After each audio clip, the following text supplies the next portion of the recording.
most important decision you will make is what habit to build. Pick the right habit and progress is easy.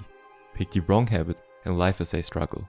It is much more important to work on the right habit than to work hard. Working hard is still important, of course. Let's talk about how to choose the right habit.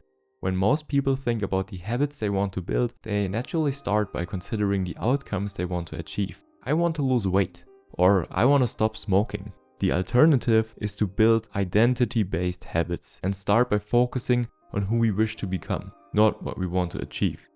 Anyone can convince themselves to practice yoga or meditation once or twice, but if you don't shift the belief behind the behavior, then it becomes hard to stick with long-term changes. Improvements are only temporary until they become part of who we are.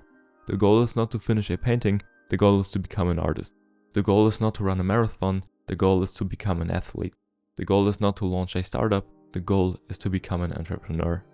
The ultimate form of intrinsic motivation is when a habit becomes part of your identity. It's one thing to say, I'm the type of person who wants this. It's something very different to say, I'm the type of person who is this. This brings us to an important question. If your identity plays such an important role in your behavior, where does it come from in the first place? To a large degree, your identity emerges out of your habits. It's like a self-improvement feedback loop. The more you repeat a behavior, the more you reinforce the identity associated with that behavior. And the more you reinforce the identity, the more natural it will feel to repeat the behavior. If you volunteer at your local homeless shelter, you'll start to believe you are the type of person who cares about your community. The more weekends you show up at the shelter, the more you reinforce that identity and the easier it becomes to see community service as part of who you are.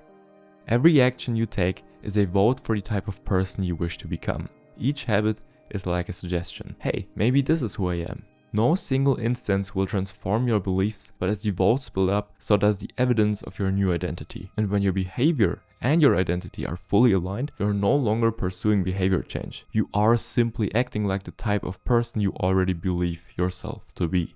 As Benjamin Franklin quipped, the things you do often create the things you believe. Think about your desired identity and ask, who is the type of person that could get the outcome I want? What would an artist do? What would an athlete do? What would an entrepreneur do? These questions help reveal the desired identity you should be working toward and the habits that support that identity. This is the way to determine which habit you should focus on. Once you have a handle on the type of person you want to become, you can begin taking small steps to reinforce your desired identity. Here are some examples of linking your habits to your desired identity. If you want to write a book, you should focus on becoming the type of person who writes every day. If you want to learn a language, you should focus on becoming the type of person who studies every day. If you want to retire early, you should focus on becoming the type of person who saves money every month.